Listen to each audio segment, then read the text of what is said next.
मैं सिस्टर कामरान एजाज। अगर तुहाडा कोई भी इमिग्रेशन मसला है, human rights applications, 7 year child applications, stateless applications या ईए एप्लीकेशंस, तुसी हुण ही मेरे नाल राबता करो 075 01 01 01 01।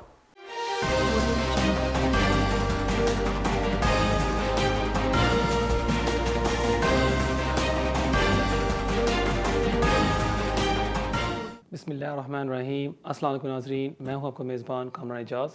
इस शो में मैं आपके लाइव फ़ोन कॉल्स लेता हूं। अगर आपका भी इमिग्रेशन का मसला है, आप भी फ़ोन करके इस प्रोग्राम में हिस्सा ले सकते हैं। प्रोग्राम का नंबर अभी आपकी स्क्रीन के नीचे आ रहा है। उम्मीद है कि आपको ऐसी एडवाइस दी जाएगी जो आपके लिए फ़ायदेमंद साबित होगी। नाज़रीन, चंद हफ़्तों की वजह से हमारी मुलाकात नहीं हो सकी। रमज़ान थी और ईद की वजह से मैं ये शो पेश नहीं कर पा सका। उम्मीद है कि आप सब खैरियत से हैं और इंशाल्लाह हम कोशिश करेंगे इस शो को हर वीक आपके लिए प्रेजेंट किया करें। कोर्स की तरफ जाने से पहले हमेशा की तरह मैं आपको थोड़ी सी अपडेट देता जाऊँ। और इस वीक की अहम अपडेट है EU नेशनल्स के लिए। जैसे आपको पता है, डेडलाइन अभी आ रही है 30 जून, और उससे पहले अगर आप एक EU नेशनल हैं और EU नेशनल के डिपेंडेंट, आपने मेक श्योर करना है कि आपने अप्लाई करना है अंडर द सेटलमेंट स्कीम। इसका ये मतलब है कि चाहे आपके पास है indefinite leave to remain as EU national, आपने फिर भी अप्लाई करना है सेटल स्टेटस के लिए। अगर आपको 5 साल से कम हो गए हैं और आप एक EU नेशनल हैं, आपने अप्लाई करना है प्री सेटल स्टेटस के लिए। इसी तरह अगर आप EU नेशनल के डिपेंडेंट हैं, फॉर एग्जांपल स्पाउस, चाइल्ड, आपने भी अप्लाई करना है अंडर द सेटलमेंट स्कीम। अगर आप नहीं अप्लाई करेंगे, गवर्नमेंट ने कहा है कि आप फिर काम नहीं कर सकते बगैर सेटलमेंट स्कीम डॉक्यूमेंट के बगैर। अगर आपके पास वो डॉक्यूमेंट नहीं है, आप काम नहीं कर सकेंगे। अगर आप बेनिफिट्स के लिए अप्लाई करेंगे, वो आपसे मांगेंगे कि आपके पास स्टेटस है under the EU settlement scheme. अगर आपके पास नहीं है, फिर आपको वो बेनिफिट्स भी नहीं देंगे। सो इट्स वेरी इंपॉर्टेंट कि आप फौरी तौर पर अप्लाई कर लें, क्योंकि मैंने देखा है कि अक्सर लोगों को वो अभी भी पता नहीं है कि हमने अप्लाई करना है। ये थी एक अपडेट।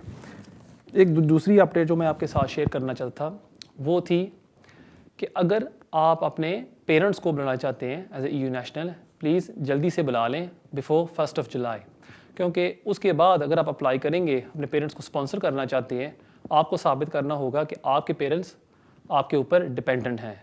अगर आप उससे पहले आप अप्लाई करते हैं, डिपेंडेंसी साबित करने की ज़रूरत नहीं है। और एक और आपको गुड न्यूज़ मैं बताता जाऊँ कि अगर आप EU नेशनल के स्पाउस हैं और आप अपने पेरेंट्स को बुलाना चाहते हैं, आप भी बुला सकते हैं under the EU settlement scheme. अक्सर लोगों को इसके बारे में नहीं पता। सो फॉर एग्जांपल, मैं हूँ एक पाकिस्तानी नेशनल और मेरी शादी हो चुकी है एक यूरोपियन नेशनल के साथ। अब मैं चाहता हूँ कि मैं अपने पेरेंट्स को बुलाऊँ, मैं भी बुला सकता हूँ under the EU settlement scheme. पहले आप EU रेगुलेशंस पर नहीं बुला सकते थे, लेकिन EU सेटलमेंट स्कीम के ऊपर ये अमेंडमेंट ने की है कि आप बुला सकते हैं। और इसी तरह अगर आप एक अनमैरिड पार्टनर हैं और आपके पास था रेजिडेंस कार्ड और आपने अप्लाई किया अंडर द सेटलमेंट स्कीम, उन्होंने आपको ग्रांट कर दिया है सेटल स्टेटस या प्री सेटल स्टेटस, और उसके बाद आपकी शादी हो जाती है, आप भी अपने पेरेंट्स को बुला सकते हैं अंडर द सेटलमेंट स्कीम। सो ये भी काफ़ी अच्छी न्यूज़ है जो आप इसका फ़ायदा उठा सकते हैं। एक और अपडेट जो मैं आपके साथ शेयर करना चाहता था वो थी जो फाइनेंशियल रिक्वायरमेंट जो अपेंडिक्स FM, उसको भी उन्होंने कम कर दिया है। अगर आपकी आमदनी में कमी हुई है फ्रॉम 1 मार्च 2020 टू लेके 31 मई 2021 और आप 18,600 रिक्वायरमेंट फुलफ़िल नहीं कर रहे, आप होम ऑफिस को ये एक्सप्लेन कर सकते हैं कि उससे पहले मैं इनकम रिक्वायरमेंट को सेटिस्फाई कर रहा था और प्लीज़ मुझे एग्जाम्पशन दी जाए। और अगर आप स्पाउस वीज़े के लिए अप्लाई कर रहे हैं, फिर आपको होम ऑफिस एग्जाम्प्ट कर देगी। So this is very important, इसका भी आप अभी फ़ायदा उठा सकते हैं। और होम ऑफिस ने ऐलान किया है कि अगर यहाँ कोई भी शख्स यहाँ अभी रह रहा है जो आया विजिट वीज़े के ऊपर या कोई भी वीज़े के ऊपर, जिसका वीज़ा 30 जून से पहले एक्सपायर हो रहा है और वो वापस नहीं जा सकता, वो एक्सेप्शनल अश्योरेंस के लिए अप्लाई कर सकता है। और इससे ये फ़ायदा होगा कि आपको वो ओवरस्टेयर नहीं मानेंगे।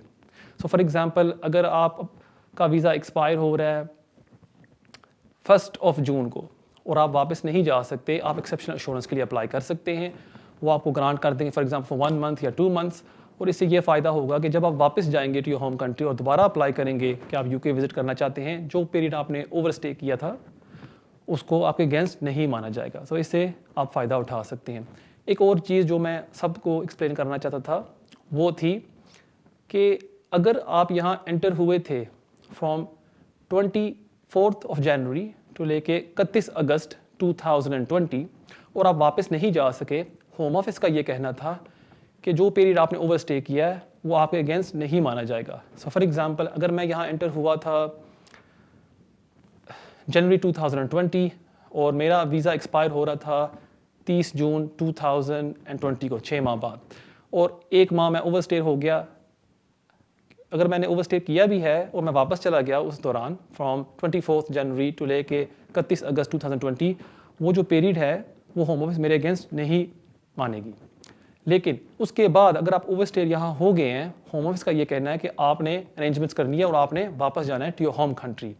अगर कोई भी शख्स जो यहाँ 2020 में एंटर हुआ था ऑन विजिट वीज़ा या कोई भी वीज़ा और यहाँ ओवरस्टे हो गया है और अभी वापस नहीं जा सका, मेरी एडवाइस उनसे होगी कि आप एक्सेप्शनल इंश्योरेंस के लिए अप्लाई करें, और अगर होम ऑफिस आपको वो ग्रांट कर देती है with in a few days email के ज़रिए, उससे ये फ़ायदा होगा कि जो पीरियड आपने ओवरस्टे किया है वो फिर लॉफुल माना जाएगा। और हो सकता है फिर अगर होम ऑफिस आपको दे देती है एक्सेप्शनल इंश्योरेंस, आप कोई और कैटेगरी में, फॉर एग्जांपल स्पाउस कैटेगरी में स्विच कर सकते हैं। सो इसलिए इसका भी ज़रूर फ़ायदा उठाएं।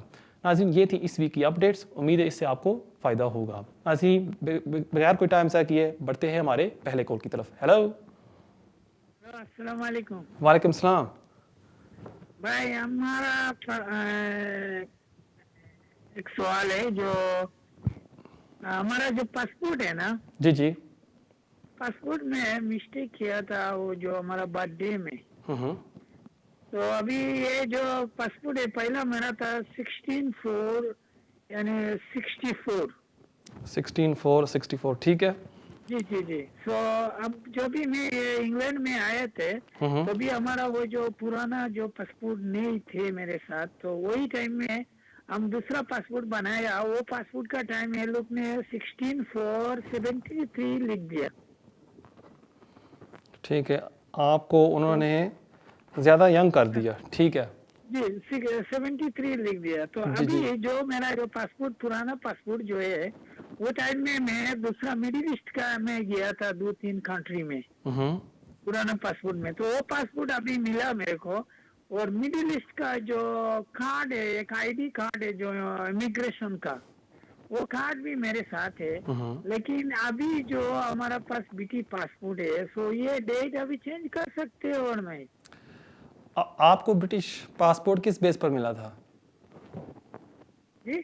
जो ब्रिटिश पासपोर्ट है आपको कौन सी बेस पर मिला था? आपने यहाँ असाइलम क्लेम की थी, उसके बाद आपको इंडेफिनिट मिला था, फिर पासपोर्ट मिला था, कौन सी बेस? नहीं, ना हमारा ये, हम जो भी आए थे ये मुल्क में, सो हम शादी करके आया था। कौन से सन में आप आए थे, विच ईयर? हम आया था 2005 का लास्ट में आया था। 2005 में, ठीक। हो गया 15 साल ऐसा कुछ हो गया, 15-16 साल हो गया। ठीक है, और मुझे आप ये बताएं कि अभी आपको कैसे याद आया कि मेरी डेट ऑफ बर्थ गलत है? अब आप क्यों चेंज करना चाहिए, इसकी वजह क्या है? इसकी वजह वही है, कभी कभी ये हमारा जो इधर का मेडिसिन लेता हूँ, कभी मेडिसिन काम नहीं करता है। तो पहला जमाना में तो हमारा मुल्क में ये सब नहीं थे, तो हम सोचा था, ये सब सोच के हमारा घर में हम फोन किया था, माँ का साथ बात किया था जी जी। जो ऐसा हमारा जो पहला पुराना पासपोर्ट था, हम मिडिल ईस्ट में गए थे, हज में गए थे, वो सब पासपोर्ट का कोई पता चला, कभी मिला और नहीं मिला। तो ये लोग आज इतना साल बाद में वो पासपोर्ट मिला और उधर का इमिग्रेशन का एक कार्ड भी मिला। ठीक है, मैं समझ गया।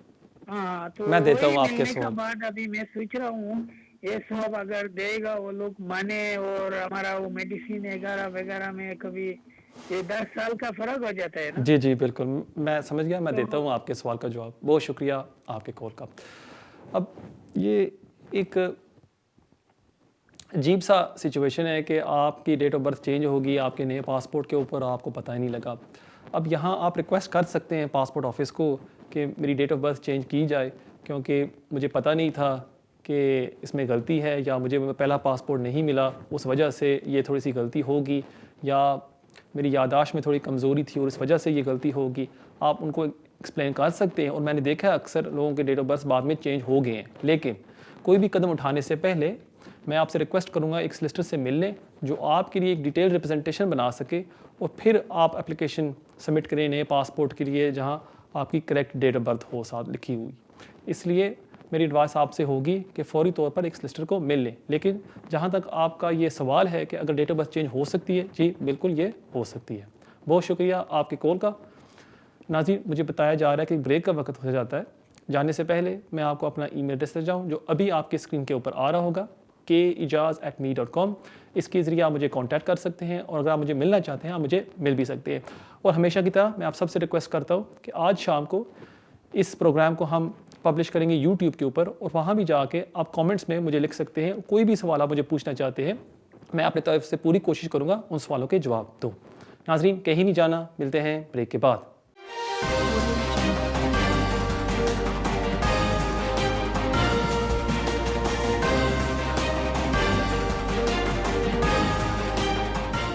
मैं सिस्टर कामरान इजाज। अगर तुहाडा कोई भी इमिग्रेशन मसला है, human rights applications, 7 year child applications, stateless applications या ईए एप्लीकेशंस, तुसी हुण ही मेरे नाल राबता करो 075 01 01 01 01।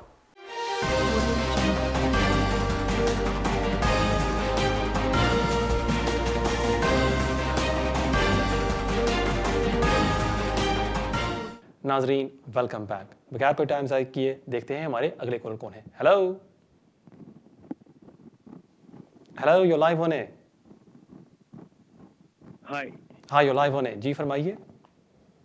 हेलो, हाँ जी, मुझे आपसे थोड़ा एडवाइस लेनी है। I want to get my mum Right. here. Is it still possible to get like a parent visa, dependent visa? It is. What is your status? She's a single parent now. Okay. My father died a couple of years back now, Okay. and I'm here. My sister is in New Zealand, so she's on her own. Both her kids are sort of settled abroad. Mm-hmm. So, and she obviously visits her every year. Okay. But I'm looking to get her over here, like sort of, hopefully permanently, if possible. Okay. And what is your status here? I'm a British citizen. I had work. I came here for work, and as a student, I think initially, Mm-hmm. and then I've been working here at HSMP, and then had indefinite leave, and then the citizenship. Yeah. Okay. And your mother, does she have any medical conditions? No, she's generally fit and fine. Nothing sort of, apart from age-related stuff. Yeah. Okay. Age-related stuff. Okay. Thank you very much for your call. Now, as an adult dependent application, firstly, I mean, you satisfy the requirement to sponsor. You're a British citizen. You're settled in the UK. Now, to sponsor your mother will have to demonstrate that she needs help with everyday tasks such as eating, sleeping, or she needs looking after, and that in India or Pakistan, there's no one there to look after her, or there is care there, but it's not affordable. So either one of those two limbs you'll have to satisfy. So in this case, potentially, if your mother has age-related issues, you could argue that there is no one there to look after her because you're settled here, your sister is settled in New Zealand, and there's no one there to look after her. Again, this application will be based on documentary evidence, based on the conditions that she's suffering from, age-related ones, and if we can then satisfy the Home Office that she needs care and that you are the one person that can adequately look after her in the UK, then potentially on that basis, she would be granted indefinite leave to remain as a dependent of someone present and settled in the UK. Before making any such application, I would strongly advise you to see a solicitor to see the merits of the case, because the fees tends to be around about £3,500, and if an application gets refused, whilst you do get an appeal right, that's further costs, and then again, there's no guarantee if the appeal will be allowed. So before making any application, I would strongly advise you to see a solicitor, get your documentary evidence in order, and then make an application. However, depending on what you've told me, it seems there are some good merits for your mother to apply as an adult dependent. Thank you very much for your question. नाज़रीन, बढ़ते हैं हमारे अगले call की तरफ. Hello. Hello, assalamu alaikum. Walaikum salam. Yeah, I've just got a quick question. Basically, me and my husband are British here in UK, and I've got one of my sister-in-laws, which is my husband's younger sister, who's divorced back in Pakistan. The mum and dad has passed away, and the other sisters are settled in their families. He is the only brother, basically, and she's dependent on me and my husband. Okay. We're both working currently and homeowner. What is the best way for us to apply for her, that we want her to come here and settle with us? Now, this sister that's in Pakistan, does she have any medical conditions? Is she? No, she's fit. No, she's fit and healthy. Okay. Thank you very much for your call. Unfortunately, it will be quite difficult for your sister-in-law to apply for the sheer reason that she will have to satisfy that she needs care or that there's no one there to look after her in Pakistan. The fact that she's merely dependent on your husband, that's not enough. So that it will be quite difficult for your sister-in-law to apply to come to the UK. Potentially, alternative routes might be applying for a visit visa. However, given that India, Pakistan, Bangladesh are high-risk countries, the Home Office tends to refuse applications from such countries. However, that's not stopping you to apply. You could apply and see potentially they may grant it. नाज़रीन, ये जो सवाल मुझे पूछा गया है कि इन्होंने बताया कि जो इनकी सिस्टर इन लॉ है वो डिपेंडेंट है इनके हस्बैंड के ऊपर और वो चाहते हैं कि इनकी सिस्टर लॉ यहाँ परमानेंटली सेटल हो जाए। मैंने इनको ये बताया है कि इनकी जो सिस्टर इन लॉ वो एज ए एडल्ट डिपेंडेंट नहीं अप्लाई कर सकती क्योंकि उसके पास कोई मेडिकल कंडीशन नहीं है जिस बेस के ऊपर वो अप्लाई कर सके। अल्टरनेटिवली वो अप्लाई कर सकती है एज ए विजिटर कि अगर वो विज़िट करना चाहती है वो अप्लाई कर सकती है, लेकिन चांसेस कम होते हैं क्योंकि जब भी कोई शख्स अप्लाई करता है इंडिया, पाकिस्तान या बांग्लादेश से, होम ऑफिस इन कंट्रीज़ को हाई रिस्क देखता है कि उनका ये कहना है कि जो लोग इन ममालिक से आते हैं वो वापस नहीं जाते, इसलिए जब आप विज़िट वीज़े के लिए अप्लाई करते हैं 50-50 चांस होता है। लेकिन इसमें कोई हर्ज नहीं है, वो अप्लाई कर सकती हैं और हो सकता है कि अगर उनकी किस्मत अच्छी हो शायद उनका वीज़ा लग जाए। बहुत शुक्रिया आपके कॉल का और बढ़ते हैं हमारे अगले कॉल की तरफ। हेलो जी, अस्सलाम वालेकुम। वालेकुम सलाम। सर जी, मेरे दो क्वेश्चन ने। एक तो मेरी सस अम्मी ऐसा ने थे, उन्होंने बेटा होंदा, उन्हें बुलाया सी उन्होंने। अच्छा। उन्होंने दा फिर कार्ड अप्लाई किया ने, फिर 5 साल का कार्ड गया सी। ठीक हो गया। फिर वो मां पुत्र की कोई गड़बड़ हुई है तो पुत्र ने फिर वापस उन्होंने पासा भेज दिता। ठीक है। अच्छा। ते मैं उन्होंने जवाई हाँ, यानी उन्होंने बेटी मेरे घर। जी जी जी जी, ठीक हो गया। ठीक है, हाँ जी। ते वो चाहते ने कि भाई असी उन्होंने वीजा ये है वे, ठीक है, ते असी उन्होंने इथों स्पॉन्सर कर सकने हैं या नहीं। अच्छा।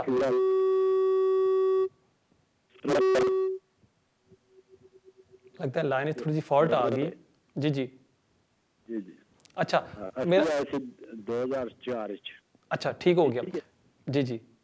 मेरा ਅਸੀਂ ਆਏ ਅੱਗੋਂ ਅਸੀਂ ਇੱਥੇ ਸਾਨੂੰ ਬੱਚਿਆਂ ਦੀ ਉਹ 3 ਸਾਲ ਦੀ ਡਿਸਕਸ਼ਨ ਲੀਵ ਲੱਗ ਗਈ। ਫਿਰ ਨੈਕਸਟ ਦੀ ਫਿਰ ਸਾਨੂੰ ਇੰਟਰਨੈਟ ਲੱਗ ਗਈ। ਇਸ ਪੀਰੀਅਡ ਵਿੱਚ ਸਾਡੇ 2 ਬੱਚੇ ਇੱਥੇ ਪੈਦਾ ਹੋਏ ਸਨ, ਉਹਨਾਂ ਦੇ ਨਾਲ ਬ੍ਰਿਟਿਸ਼ ਪਾਸਪੋਰਟ ਲੈ ਲਏ ਨੇ। ਠੀਕ ਹੈ।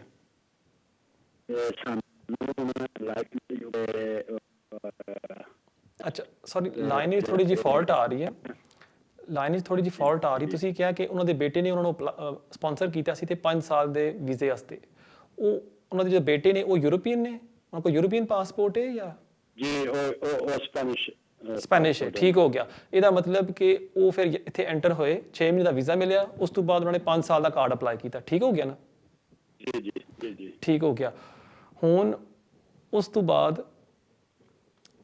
ਜਦੋਂ ਇੱਥੇ ਆਏ ਨੇ ਉਹਨਾਂ ਨੇ ਉਹ ਪ੍ਰੀ ਸੈਟਲ ਸਟੇਟਸ ਅਪਲਾਈ ਕੀਤਾ ਜਾਂ ਕਾਰਡ ਐਕਸਪਾਇਰ ਹੋ ਗਿਆ 5 ਸਾਲ ਦਾ ਜਾਂ ਟਾਈਮ ਹੈ ਉਹਦੇ ਵਿੱਚ? नहीं, कार्ड तो ये वैलिड है, ये तो कार्ड कोई 2-3 महीने ऐसा लिया है। ठीक हो गया, मैं समझ, ठीक हो गया मैं। और ਇਹਦਾ ਮਤਲਬ ਕਿ 2-3 ਮਹੀਨੇ ਸੌਰੀ ਕਾਰਡ ਕਿਦੋਂ ਮਿਲਿਆ ਇਹਨਾਂ ਨੂੰ? 2 ਮਹੀਨੇ ਹੋ ਗਏ ਨੇ ਪਾਕਿਸਤਾਨ ਗਏ ਨੇ ਤੇ ਉਸ ਤੋਂ ਪਹਿਲਾਂ 3 ਕੁ ਮਹੀਨੇ ਇੱਥੇ ਰਹੇ ਨੇ ਕਾਰਡ ਮਿਲਣ ਤੋਂ ਬਾਅਦ। ਅੱਛਾ ਠੀਕ ਹੈ। ਇਹਦਾ ਮਤਲਬ ਕਿ 3-4 ਮਹੀਨੇ ਪਹਿਲਾਂ ਹੀ ਕਾਰਡ ਮਿਲਿਆ ਇਹਨਾਂ ਨੂੰ। ਠੀਕ ਹੋ ਗਿਆ ਨਾ? ਜੀ ਜੀ ਠੀਕ ਹੈ, ਮੈਂ ਸਮਝ ਗਿਆ। ਬਹੁਤ ਬਹੁਤ ਸ਼ੁਕਰੀਆ ਤੁਹਾਡੇ ਕੋਲ ਦਾ। ਦੇਖੋ ਇੱਥੇ ਹੁਣ 2-3 ਚੀਜ਼ਾਂ ਆਉਂਦੀਆਂ ਨੇ ਕਿ ਇੱਕ ਤੇ ਉਹਨਾਂ ਨੂੰ 5 ਸਾਲ ਦਾ ਕਾਰਡ ਮਿਲ ਗਿਆ। ਇਹਦਾ ਮਤਲਬ ਕਿ ਜੋ ਤੁਹਾਡੀ ਸੱਸ ਨੇ ਉਹ ਇੱਥੇ ਐਂਟਰ ਹੋ ਸਕਦੇ ਨੇ ਬਗੈਰ ਕੋਈ ਪ੍ਰੋਬਲਮ ਤੋਂ ਔਰ ਇੱਥੇ ਰਹਿ ਸਕਦੇ ਨੇ 5 ਸਾਲ। ਹੁਣ ਪ੍ਰੋਬਲਮ ਇੱਥੇ ਆਉਂਦੀ ਹੈ ਕਿ ਜਦੋਂ 5 ਸਾਲ ਬਾਅਦ ਉਹ ਅਪਲਾਈ ਕਰਨਗੇ ਪੱਕੇ ਹੋਣ ਨੂੰ, ਉੱਥੇ ਹੁਣ ਥੋੜ੍ਹੀ ਜਿਹੀ ਪ੍ਰੋਬਲਮ ਆ ਸਕਦੀ ਹੈ। ਇੱਥੇ 2-3 ਚੀਜ਼ਾਂ ਆਉਂਦੀਆਂ ਨੇ ਕਿ ਅਗਰ ਉਹਨਾਂ ਨੇ ਅਪਲਾਈ ਕੀਤਾ ਹੈ ਐਜ਼ ਅ ਪੇਰੈਂਟ, ਜੋ ਉਹਨਾਂ ਨੇ ਅਪਲਾਈ ਕੀਤਾ ਹੈ, ਰੂਲਸ ਕਹਿੰਦੇ ਨੇ ਕਿ ਜਿਹੜੇ ਉਹ 5 ਸਾਲ ਨੇ वो खुद अपनी ओन बेस ते अप्लाई कर सकते हैं। उन्होंने साबित करना है कि 5 साल लगातार वो यूके रह रहे हैं। इस वास्ते अगर वो अपने बेटे के नाल नहीं रह रहे लेकिन 5 साल वो यूके रहंदे ने, वो अपना सैटल स्टेटस हासिल कर सकते हैं। इस वास्ते मैनू नहीं लगता इत्थे कोई प्रॉब्लम होएगी कि अगर वो वापस आ जावन इत्थे रह लवन। मैनू पूरी उम्मीद है कि 5 साल बाद वो अप्लाई कर सकेंगे सैटल स्टेटस वास्ते। बहुत शुक्रिया तुहाडे कॉल दा। नाज़रीन, एक दो और अपडेट्स थी जो मैं आपके साथ शेयर करना चाहता था इस वीक, और असाइलम सीकर्स के लिए थोड़ी सी गुड न्यूज़ थी कि चंद हफ्ते पहले मैंने आपको बताया था कि एक केस आया था C6V SSHD, जहां अपर ट्राइब्यूनल ने और हाई कोर्ट ने जजमेंट दी थी कि जो होम ऑफिस की पॉलिसी है, जहां वो डिस्क्रिशन नहीं इस्तेमाल करती जब कोई एप्लीकेंट अप्लाई करता है कि मुझे काम की इजाज़त दी जाए और मेरे पास कोई स्किल्ड क्वालिफिकेशन नहीं है, होम ऑफिस उसके केस में डिस्क्रिशन नहीं इस्तेमाल करती। मतलब फॉर एग्जांपल मैं हूँ एक असाइलम सीकर और मेरा एप्लीकेशन 1 साल से ज़्यादा पेंडिंग है होम ऑफिस में। अब मेरे पास कोई क्वालिफिकेशन नहीं है, मैं खाली स्कूल गया हूँ लेकिन मेरे पास कोई और मज़ीद क्वालिफिकेशन नहीं है, और मैं होम ऑफिस से दरख्वास्त करता हूँ कि जी मुझे काम की इजाज़त दी जाए। अब होम ऑफिस की पॉलिसी होती थी कि हम आपको काम की इजाज़त देंगे लेकिन आप वो जॉब्स कर सकते हैं जो हैं शॉर्टेज ऑक्यूपेशन लिस्ट के ऊपर, और वो ऐसे जॉब्स हैं जैसे कि डॉक्टर, साइंटिस्ट, इंजीनियर। लेकिन उस गाइडेंस में लिखा होता था कि अगर होम ऑफिस चाहे वो आपके केस में डिस्क्रिशन भी इस्तेमाल कर सकती है, लेकिन होम ऑफिस कभी भी इस्तेमाल नहीं करती थी और उसका जिक्र भी कभी नहीं करती थी। हाई कोर्ट ने और अपर ट्राइब्यूनल ने जजमेंट पास की, ये बिल्कुल गलत है। और लास्ट वीक होम ऑफिस ने अब आपकी अपनी वर्क परमिशन की पॉलिसी अपडेट की है, और उनका ये कहना है कि अगर कोई भी शख्स का असाइलम एप्लीकेशन पेंडिंग है, चाहे 1 साल से कम क्यों ना हो, और वो हमें रिक्वेस्ट करता है कि हम मुझे काम की इजाज़त दी जाए, अगर वो एक्सेप्शनल सर्कमस्टांसेस सेटिस्फाई कर सकता है, हम उसको काम की इजाज़त दे सकते हैं और वो कोई भी जॉब में काम कर सकता है। लेकिन उनका ये कहना है कि जो थ्रेशहोल्ड है, ये जो रिक्वायरमेंट है, ये काफ़ी सख्त है और हाई है।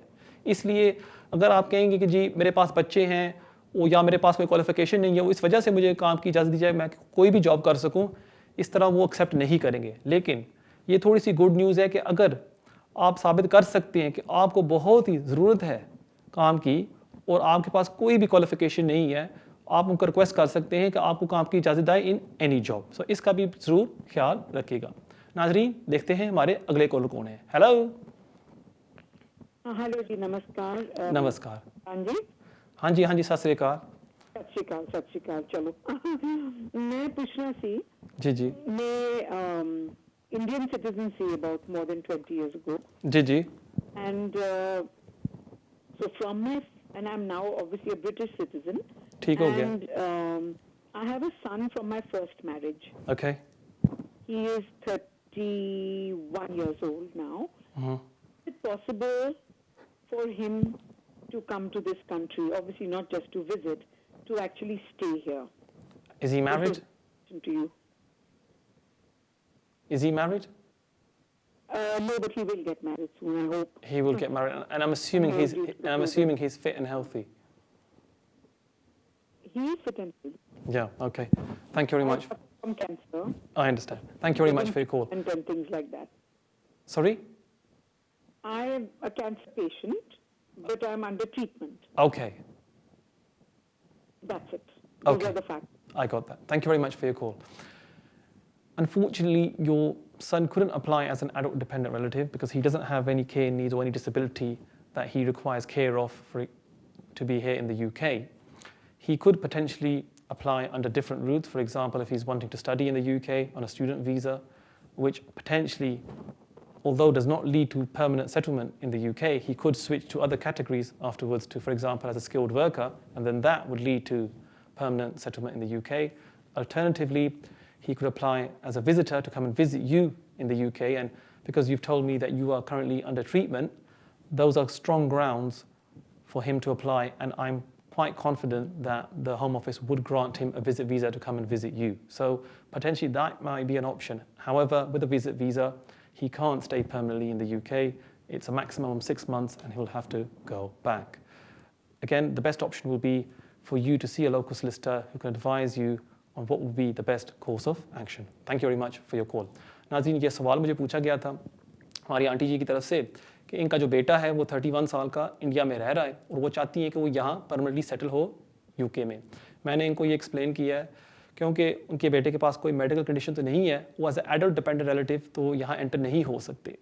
अगर वो चाहते हैं कि वो दूसरी कोई कैटेगरीज में आना चाहते हैं यूके में, वो आ सकते हैं, for example as student visa. लेकिन स्टूडेंट वीज़े में एक जो प्रॉब्लम आती है वो है कि आप यहाँ परमानेंटली सेटल नहीं हो सकते और आपको इंडेफिनिट लीव टू रिमेन और स्टूडेंट वीज़ा नहीं मिल सकता। लेकिन जब आप स्टूडेंट वीज़े में आ जाते हैं और अपनी पढ़ाई मुकम्मल कर लेते हैं, आप बाद में स्विच कर सकते हैं to for example to the skilled worker और उस रूट के ऊपर आप हासिल कर सकते हैं इंडेफिनिट लीव टू रिमेन। इन्होंने बताया कि इनकी ट्रीटमेंट भी जारी है हॉस्पिटल में और मैंने इनको ये भी एक्सप्लेन किया है कि इनका जो बेटा है वो विज़िट वीज़े के लिए भी अप्लाई कर सकता है कि मेरी जो वालदा है उनकी तबीयत ठीक नहीं है और मैं चाहता हूँ कि मैं उनको विज़िट करूँ यूके में, और चांसेस अच्छे हैं क्योंकि इनकी तबीयत ठीक नहीं है। बहुत शुक्रिया आपके सवाल का। वो बढ़ते हैं हमारे अगले कॉल की तरफ। हेलो, अस्सलाम वालेकुम जी। वालेकुम सलाम। सर जी अगर ਤੁਹਾਨੂੰ ਬਾਤ ਕਲੀਅਰ ਨਹੀਂ ਸੀ ਆ ਰਹੀ ਮੇਰੀ, ਮੈਂ ਦੁਬਾਰਾ ਕਾਲ ਮਿਲਾਈ ਹੈ। जी जी ਤੇ ਉਹ ਪੁੱਛਣਾ ਸੀ ਉਹ ਬੇਟੇ ਉਹਨਾਂ ਨੇ ਆਪਣੀ ਮਮ ਨੂੰ ਵਾਪਸ ਪਾਕਿਸਤਾਨ ਭੇਜਤਾ, ਠੀਕ ਹੈ, ਤੇ ਉਹ ਦੁਬਾਰਾ ਉਹ ਕਹਿੰਦਾ ਸੀ ਕਿ ਜਿਹੜੇ ਦੁਬਾਰਾ ਤੁਸੀਂ ਜਿਹੜੇ 5 ਸਾਲ ਬਾਅਦ ਅਪਲਾਈ ਕਰਨਾ ਤੇ ਇੰਡੀਪੈਂਡੈਂਟ ਤੁਸੀਂ ਮੇਰੇ ਹੋ ਤੇ ਮੈਂ ਤੁਹਾਡਾ ਸਾਰਾ ਕੁਝ ਕਰ ਸਕਣਾ। नहीं नहीं, देखो मेरी गल सुनो, ठीक। मेरी गल सुनो। दूसरा सर जी सवाल है कि ਅਸੀਂ ਆਏ ਸੀ 2004 ਵਿੱਚ जी जी ਮੇਰੀ ਫੈਮਿਲੀ, ਠੀਕ ਹੈ, ਤੇ ਉਸ ਤੋਂ ਬਾਅਦ ਅਸੀਂ ਬੱਚਿਆਂ ਦੇ ਬੇਸ ਤੇ 7 ਸਾਲ ਦੇ ਰੂਟ ਤੇ ਅਸੀਂ ਅਪਲਾਈ ਕੀਤਾ ਸੀ, ਸਾਨੂੰ 3 ਸਾਲ ਦੀ ਡਿਸਕਸ਼ਨ ਲੀਵ ਲੱਭੀ ਸੀ। जी जी ਫਿਰ 3 ਸਾਲ ਬਾਅਦ ਅਸੀਂ ਅਪਲਾਈ ਕੀਤਾ, ਫਿਰ ਡਿਸਕਸ਼ਨ 3 ਸਾਲ ਦੀ ਲੱਭੀ, ਬਿਲਕੁਲ। ਫਿਰ ਸਾਨੂੰ ਇਨਡੈਫੀਨਿਟ ਲੱਭੀ, ਬਿਲਕੁਲ। ਠੀਕ ਹੈ। फिर तुसी ਉਹਦੇ ਵਿੱਚ ਹੁਣ ਬੱਚੇ ਮੇਰੇ ਵੱਡੇ ਹੋ ਗਏ ਨੇ, जी जी ਸਕੂਲਾਂ ਕਾਲਜਾਂ 'ਚ ਪੜ੍ਹਦੇ ਨੇ ਪਏ, ਤੇ ਉਹਨਾਂ ਨੂੰ ਤੇ ਸਾਨੂੰ ਲਾਈਫ ਇਨ ਦਾ ਯੂਕੇ ਤੇ ਪਲੱਸ ਇੰਗਲਿਸ਼ ਟੈਸਟ ਕਰਨਾ ਪੈਣਾ ਹੈ ਅੱਗੋਂ ਨੈਸ਼ਨੈਲਿਟੀ ਲੈਣ ਵਾਸਤੇ। ਇਹ ਦੋ ਸਵਾਲ ਨੇ। ठीक है। ਤੁਹਾਡੀ ਏਜ ਕਿਤਨੀ ਹੈ? ਮੇਰੀ ਏਜ 55। ਵਾਈਫ ਦੀ? ਹੋ ਜਾਣੀ ਵਾਈਫ ਦੀ 45। ਔਰ ਜੋ ਬੱਚੇ ਨੇ ਤੁਹਾਡੇ ਉਹਨਾਂ ਦੀ ਉਮਰਾਂ ਕਿਤਨੀਆਂ ਨੇ? ਉਹਨਾਂ ਦੀ ਵੱਡੀ ਬੱਚੀ ਮੇਰੀ 24 ਈਅਰ ਹੋ ਗਈ ਹੈ ਤੇ ਉਸ ਤੋਂ ਛੋਟੀ 23, जी जी ਉਸ ਤੋਂ ਛੋਟੀ 21 माशाल्लाह। ਤੇ ਬੇਟਾ ਜਿਹੜਾ ਚੌਥਾ ਉਹ ਹੋ ਗਿਆ ਆਪਣਾ ਓਵਰ 18। ठीक हो गया। देखो जिथे तक ਤੁਹਾਡੀ ਸੱਸ ਦੀ ਗੱਲ, ठीक है, लगता है लाइन ड्रॉप हो गया। नाजरीन, इस सवाल का जवाब मैं दूंगा ब्रेक के बाद। जाने से पहले मैं आपको अपना ईमेल एड्रेस दे जाऊँ जो अभी आपकी स्क्रीन के ऊपर आ रहा होगा, keijaz@me.com।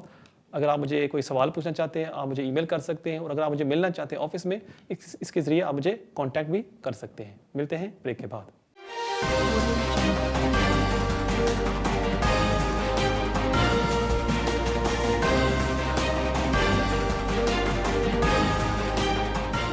मैं sister Kamran Ejaz.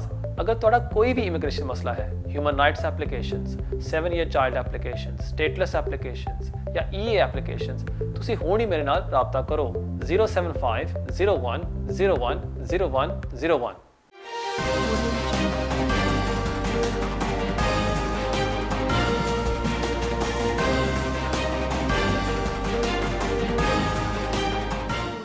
Welcome back.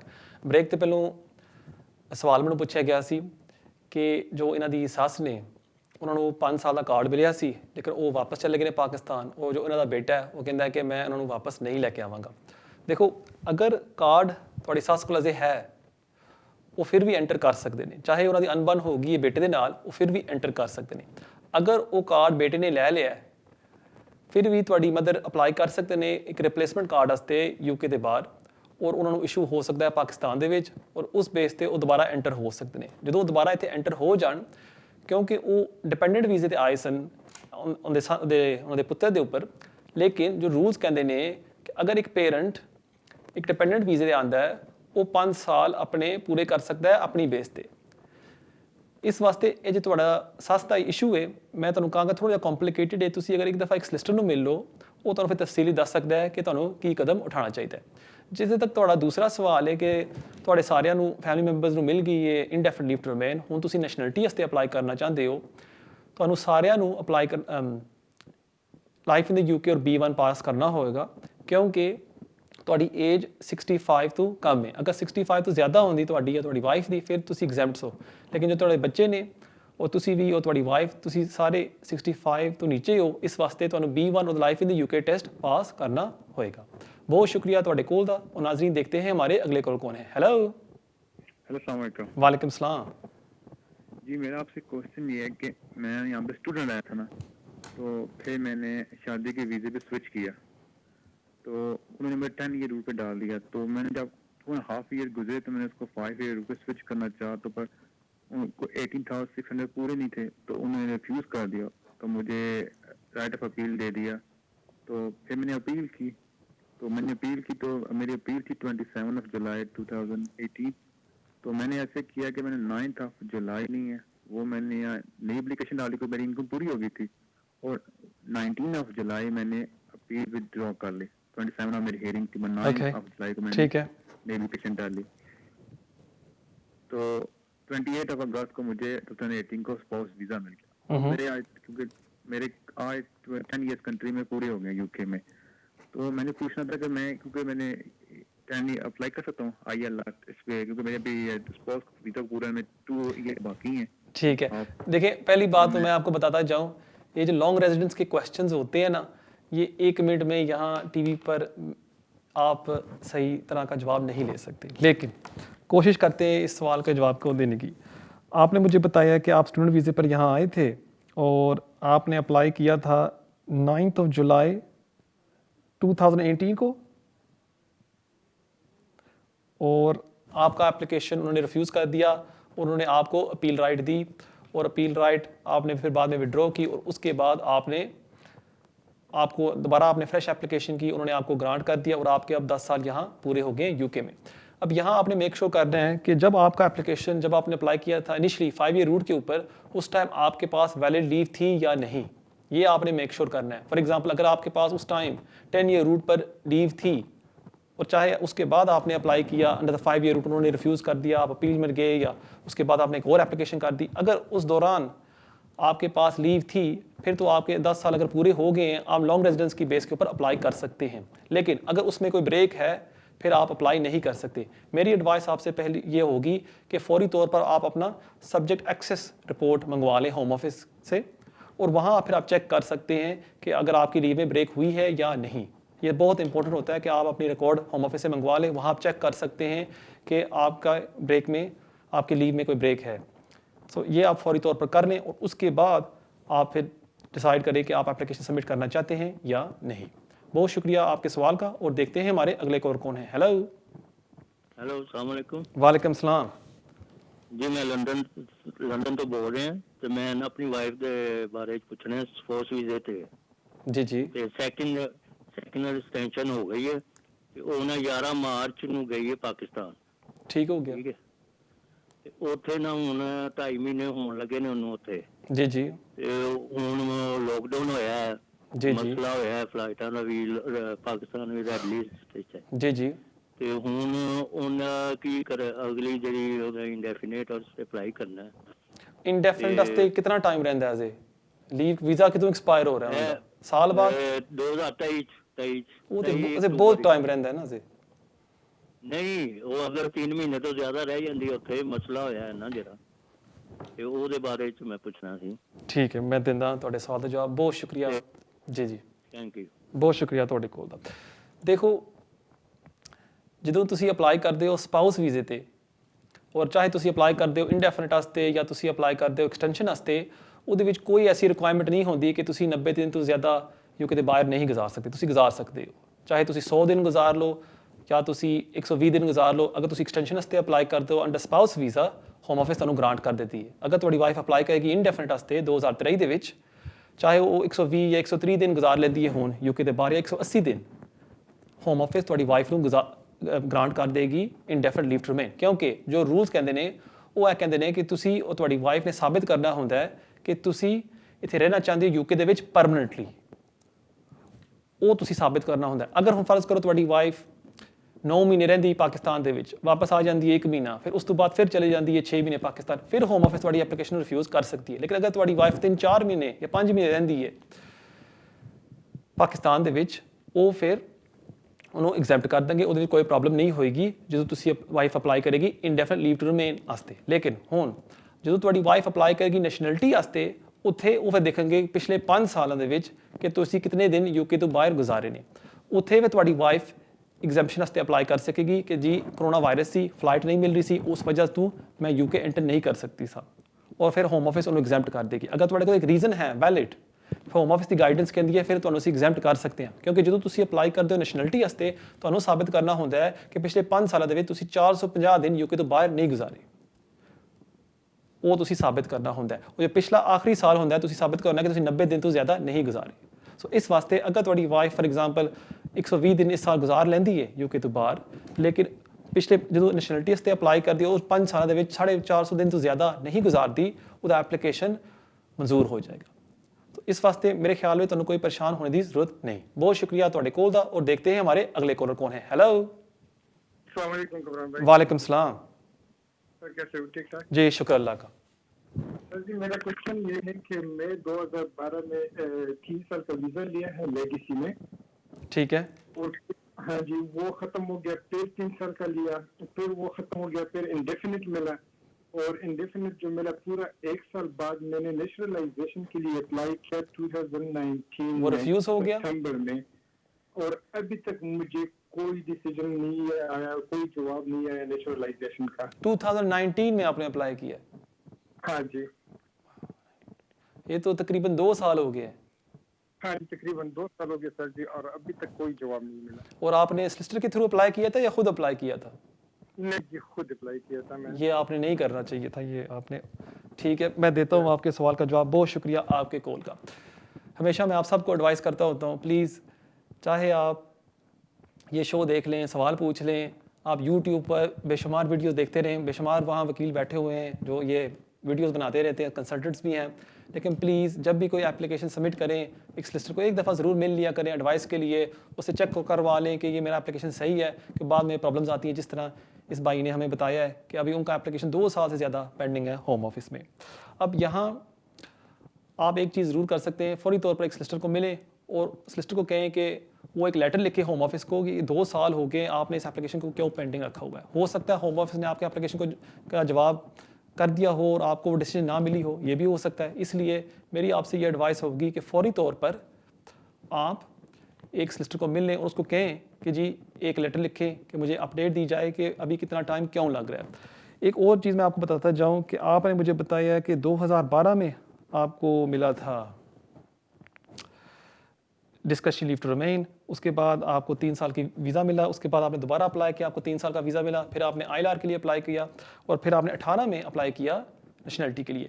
यहाँ आप गुड कैरेक्टर रिक्वायरमेंट को सेटिस्फाई नहीं करते क्योंकि वो कहती है कि आपके पास 10 साल लगातार वीज़ा होना चाहिए। सो अगर आपने अप्लाई किया था 2018 में, आपके पास वीज़ा होना चाहिए था 2008 से लेके 2018 तक, और अगर आपने 2012 में अप्लाई किया है, आपका जो नेशनलिटी की जो एप्लीकेशन बनती थी वो बनती थी 2022 में। आपने मेरे ख्याल में जल्दी अप्लाई कर लिया, लेकिन हो सकता है मैं गलत भी हूँ, इसलिए मैं आपसे ये एडवाइस करूँगा कि फौरी तौर पर एक सोलिसिटर से मिल लें। बहुत शुक्रिया आपके कॉल का, और बढ़ते हैं हमारे अगले कॉल की तरफ। Hello. Hi. Hello there. Hi. I just need to ask you, I'm a British citizen and so is my husband. Okay. My sister is a dependent on us because she's originally from Africa. Mm-hmm. She came here as a visitor, obviously, 18 years back. Okay. And she remained here because obviously she had a health condition. Right. And we asked the solicitor and we applied for her to remain here. She's been here for 18 years. Mm-hmm. But she hasn't been, because we applied for a human rights case, and then it went on to asylum. Okay, yeah. And then human quite rights messy. again. Yeah. And I think it's on asylum again. Right.